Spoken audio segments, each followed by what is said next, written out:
بسم اللہ الرحمن الرحیم۔ السلام علیکم ورحمۃ اللہ وبرکاتہ۔ درس نظامی کے دوسرے سال یعنی درجہ ثانیہ میں نحو کی جو کتاب پڑھائی جاتی ہے اس کا نام ہدایت النحو ہے۔ اس سے پہلے درجہ اولیٰ میں نحو میر یا علم النحو پڑھائی جاتی ہے جو اردو زبان میں ہے، تو یہ اس سے اگلا لیول ہے، یہ عربی زبان میں ہے، اور اس میں جو نحو میر اور علم النحو کے جو قواعد ہیں اکثر وہی اس میں بھی قواعد بیان کیے گئے ہیں، لیکن ساتھ مزید تشریح اور مثالیں دی گئی ہیں اور کچھ ساتھ نئے قواعد بھی بیان کیے گئے ہیں۔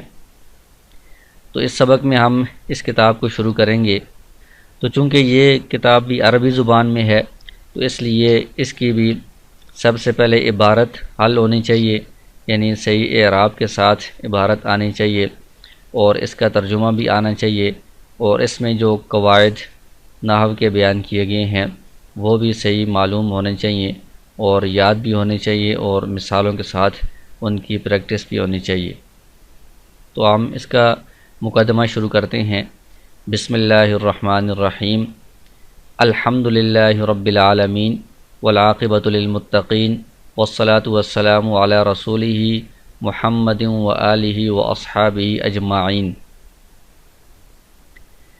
اما بعد فهذا مختصر مضبوط فی علم النحو جمعت فیہ مہمات النحو علی ترتیب الکافیۃ مبوبا ومفصلا بعبارۃ واضحۃ مع ایراد الامثلۃ فی جمیع مسائلها من غیر تعرض للأدلة والعلل لئلا يشوش ذہن المبتدی عن فهم المسائل، وسمیته بہدایۃ النحو رجاء ان يهدي الله تعالی به الطالبین، ورتبته على مقدمة وثلاثة اقسام بتوفیق الملک العزیز العلام۔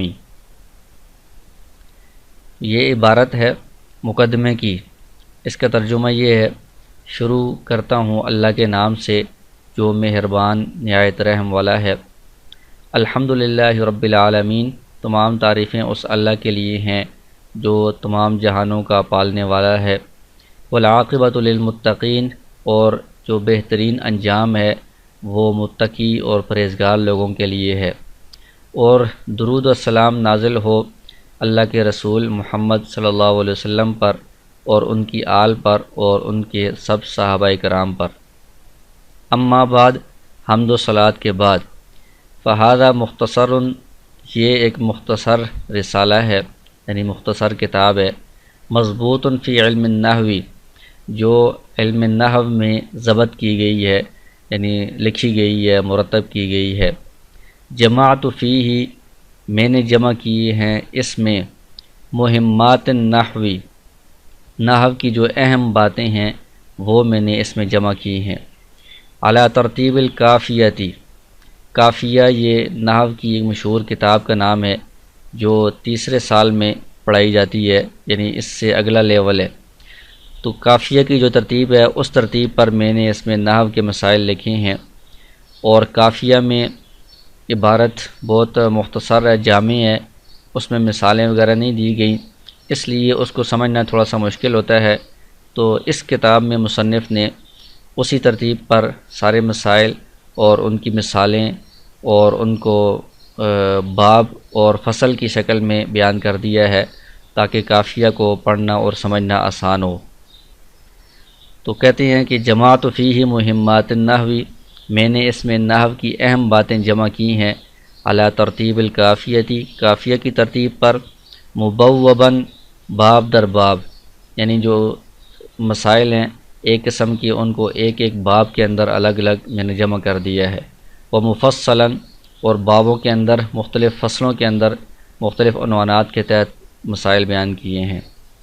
بعبارۃ واضحۃ، واضح عبارت کے ساتھ میں نے یہ سارے نحو کے مسائل جمع کیے ہیں۔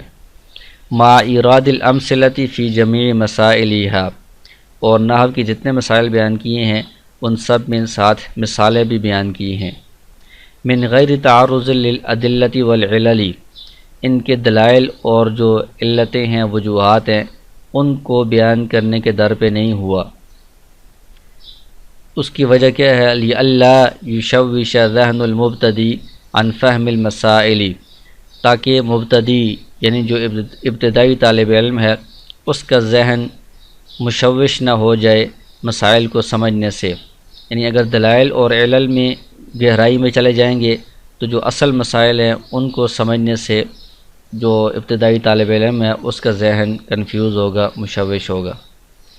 وَسَمَّيْتُهُ، اور میں نے اس کتاب کا نام رکھا ہے ہدایت النحو، رجاء، اس امید پر کہ ان یہدی اللہ تعالی، کہ اللہ تعالی ہدایت دے، رہنمائی کرے، بھی اس کے ذریعے سے، الطالبین، طلب رکھنے والوں کی، یعنی جو علم کی طلب رکھنے والے ہیں ان کو اللہ تعالیٰ اس کتاب کے ذریعے سے ہدایت اور رہنمائی دے۔ ورتبتہ، اور میں نے اس کو مرتب کیا ہے ایک مقدمے پر اور 3 اقسام پر، جن کی تفصیل آگے آ جائے گی۔ بتوفیق الملک العزیز العلامی، اس بادشاہ کی توفیق سے جو غالب ہے اور بہت زیادہ جاننے والا ہے۔ اس کے بعد یہ کتاب کا پہلا سبق ہے، جیسا کہ شروع میں مصنف نے تمہید میں ذکر کیا کہ میں نے اس کتاب کو ایک مقدمہ اور 3 اقسام پر مرتب کیا ہے، تو یہ مقدمہ یہاں پر شروع ہو رہا ہے۔ مقدمہ کا مطلب یہ ہوتا ہے کہ کتاب کو شروع کرنے سے پہلے کچھ بنیادی باتیں یا کچھ ضروری باتیں جن کو سمجھنا کتاب کے سمجھنے کے لیے ضروری ہو، یعنی کتاب کو سمجھنے سے پہلے ان بنیادی باتوں کو سمجھنا ضروری ہے، تو ان کو کتاب سے مقدم بیان کیا جاتا ہے، اور ان کا سمجھنا کتاب کے سمجھنے پر مقدم ہے، اس لیے ان مسائل کو مقدمے میں بیان کیا جاتا ہے، مقدمہ کہا جاتا ہے۔ وفیہ فصول ثلاثۃ، مقدمے میں 3 فصلیں ہیں، یعنی 3 قسم کی اس میں مسائل اور بنیادی باتیں بیان ہوں گی، ان قسموں کو الگ الگ فصل کے اندر انہوں نے جمع کر دیا ہے۔ پہلی فصل ہے علم النحو کی تعریف اور موضوع اور غرض و غائد سے متعلق ہے۔ تو سب سے پہلے علم النحو کی تعریف بیان کی ہے۔ النحو، نحو جس کے بارے میں یہ کتاب لکھی گئی ہے وہ علم کیا چیز ہے، کس سے یہ کہا جاتا ہے؟ تو اس کی تعریف یہ ہے، علم باصول یعرف بها احوال اواخر الکلم الثلاث من حیث الاعراب والبناء وکیفیت ترکیب بعضها مع بعض۔ نحو ان اصولوں کو جاننا ہے، علم باصول، ان اصولوں کو جاننا ہے، یعرف بها، جن اصولوں کے ذریعے سے پہچانے جاتے ہیں، احوال اواخر الکلم الثلاث، تینوں کلموں کے آخر کے حالات۔ تینوں کلموں سے مراد اسم اور فعل اور حرف ہیں، ان کے آخر کے حالات پہچانے جاتے ہیں ان اصولوں کے ذریعے سے۔ وہ حالات کس قسم کے؟ من حیث الاعراب والبناء، کہ ان کی آخر میں کون سا اعراب آئے گا، یعنی اگر وہ معرب ہے تو کون سا اعراب آئے گا، اگر معرب نہیں ہے تو وہ مبنی ہے، تو مبنی کی کون سی قسم ہے، یہ اس علم کے اندر ان اصولوں کے ذریعے سے پہچانا جاتا ہے۔ اور دوسری چیز وکیفیت ترکیب بعضها مع بعض، الفاظ کو یا جو 3 کلمے ہیں اسم فعل حرف، ان کو بعض کے ساتھ ملا کر جو جملے بنائے جاتے ہیں اس کی کیا کیفیت ہوگی، ان ترکیب کس طرح بنے گی، یہ بھی اس علم نحو کے اندر پہچانا جاتا ہے۔ والغرض منہ، اور اس علم سے غرض کیا ہے، یعنی اس کا مقصد کیا ہے، اس کا فائدہ کیا ہے، صیانۃ الذہن عن الخطأ اللفظی فی کلام العربی، اس کی غرض و غایت مقصد یہ ہے کہ ذہن کو بچانا، صیانۃ الذہن، ذہن کو بچانا، عن الخطأ اللفظی، لفظی غلطی سے، فی کلام العربی، عربی زبان میں، یعنی عربی زبان میں الفاظ کی غلطی سے ذہن کو بچانا، یہ اس علم کا مقصد ہے۔ علم نحو کی قواعد کی روشنی میں اگر کوئی کلام عربی کلام لکھا یا بولا جائے گا تو اس میں کوئی لفظی غلطی نہیں ہوگی، اگر علم نحو کی قواعد کی رعایت نہیں رکھی جائے گی تو اس کے الفاظ میں اور اعراب میں غلطی واقع ہو جائے گی۔ وموضوعہ، علم نحو کا موضوع کیا ہے؟ موضوع کہتے ہیں جس چیز کے بارے میں اس کتاب کے اندر یا اس تقریر کے اندر بحث ہو، بات چیت ہو۔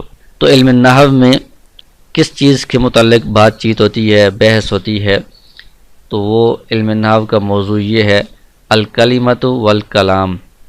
کلمہ کہتے ہیں ایک لفظ، چاہے وہ اسم ہو یا فعل ہو یا حرف ہو، تو اس لفظ کا اعراب کیا ہوگا، اور کلام کے مختلف الفاظ کو ملا کر جو جملہ بنایا جاتا ہے وہ پورا جملہ کیسے بنتا ہے، اس کی ترکیب کیسے ہوتی ہے، اس کا اعراب کیا ہوتا ہے، اس کے بارے میں اس علم نحو کے اندر بحث ہوتی ہے۔ تو یہ اس کا موضوع ہے۔